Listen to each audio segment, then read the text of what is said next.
Assalamualaikum warahmatullahi wabarakatuh. Sebuah kisah menarik yang dialami Nabi Musa ketika bergelut dengan sakit gigi. Banyak pelajaran dan hikmah yang bisa dipetik dari kisah ini bagi kita umat muslim dalam menghadapi problema kehidupan sehari-hari.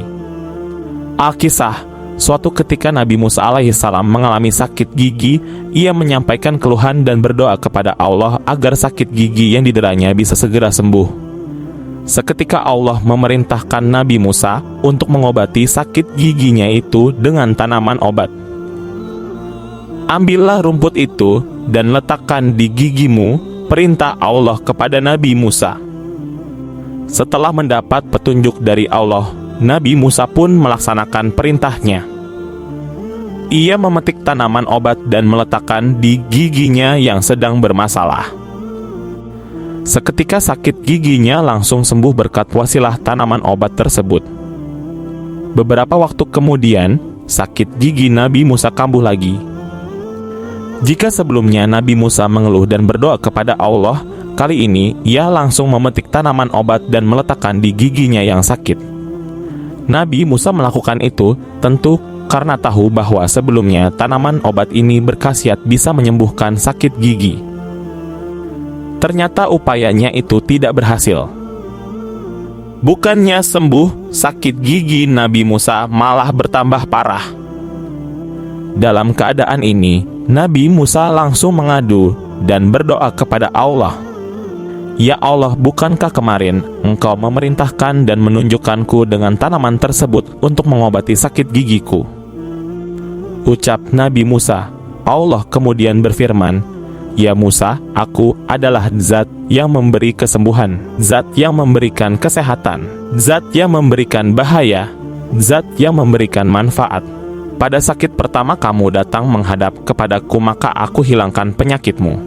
Kali ini, kamu tidak datang kepadaku, tapi kamu datang kepada tanaman obat itu. Dari kisah ini, setidaknya dapat diambil dua hikmah. Pertama, Allah memiliki sifat jais yang memberikannya kebebasan untuk melakukan segala sesuatu sesuai dengan kehendaknya. Allah dapat meningkatkan atau menurunkan derajat seseorang sesuai kebijakannya.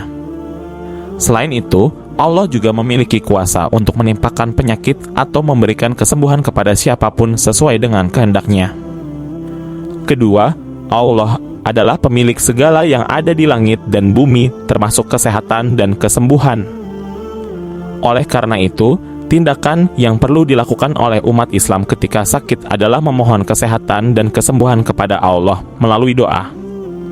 Selain itu, mereka diwajibkan untuk tetap melakukan usaha nyata seperti penggunaan obat dan berbagai bentuk pengobatan, sambil meyakini bahwa hal tersebut hanya sebagai wasilah atau perantara untuk mencapai kesehatan dan kesembuhan. Wallahu alam.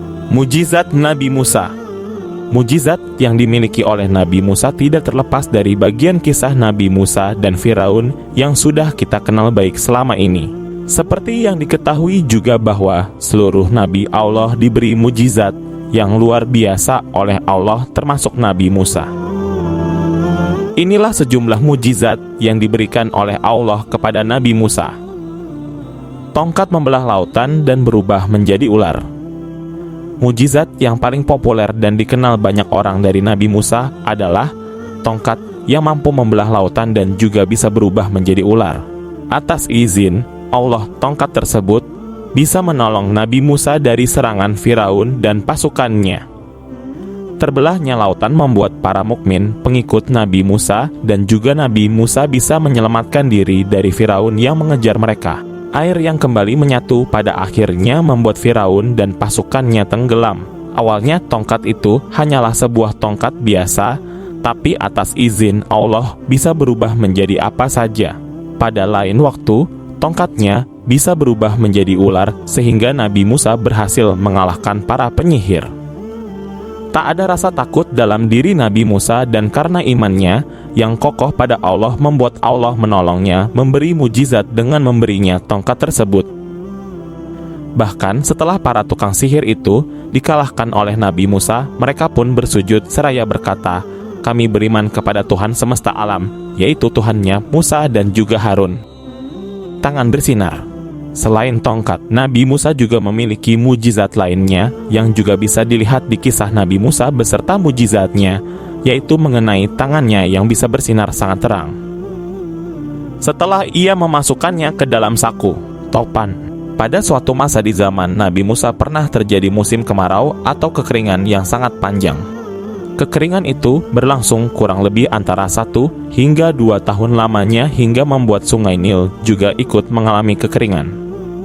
Keringnya sungai Nil membuat pasokan air minum habis dan segala cara pun dilakukan. Dimulai dengan memberi tumbal hingga memberi perintah pada prajurit untuk memilih daerah lain dalam tempat pengambilan air. Hal itu pun dilakukan oleh Firaun dan juga para pengikutnya, tapi sayangnya tetap gagal. Kondisi kemarau panjang yang tidak kunjung reda membuat salah satu penasihat Firaun memberi ide supaya mereka meminta pertolongan pada Tuhannya Musa. Akhirnya Nabi Musa datang ke istana dan para pengikut Firaun pun berjanji pada Nabi Musa jika hujan benar-benar turun mereka akan menjadi pengikut Musa dan akan beriman kepada Allah. Akhirnya Nabi Musa memohon dan berdoa kepada Allah dan dikabulkan. Akhirnya datang hujan. Tapi para pengikut Firaun tidak menepati janjinya. Setelah hujan turun, akhirnya Allah pun menurunkan topan dan badai yang membuat wilayah tersebut menjadi banjir. Belalang. Setelah wilayah tempat mereka tinggal diterpa banjir, mereka kembali memohon kepada Nabi Musa agar Allah menghentikan banjir tersebut. Lagi-lagi mereka berjanji hal yang sama, jika banjir berhenti mereka akan beriman kepada Allah. Nabi Musa pun segera berdoa kepada Allah dan Allah langsung mengabulkan doanya. Banjir tersebut membuat lahan tanah menjadi subur dan hasil tani meningkat pesat. Tapi orang-orang kafir mengkufurkan nikmat dari Allah dan mereka lupa dengan janjinya. Allah pun menghancurkan seluruh tanaman pertanian dengan mengirimkan hama belalang. Pertanian yang awalnya subur, hancur, dan lenyap seketika. Orang-orang yang merasa sengsara ini terus memohon kepada Nabi Musa untuk diangkat musibahnya, dan sekali lagi Allah tetap mengabulkan doa Nabi Musa. Kutu. Musim kemarau yang panjang, kemudian topan dan banjir hingga hama belalang rasanya belum cukup untuk menghukum mereka. Mereka terus berbuat durhaka pada apa yang sudah Allah berikan.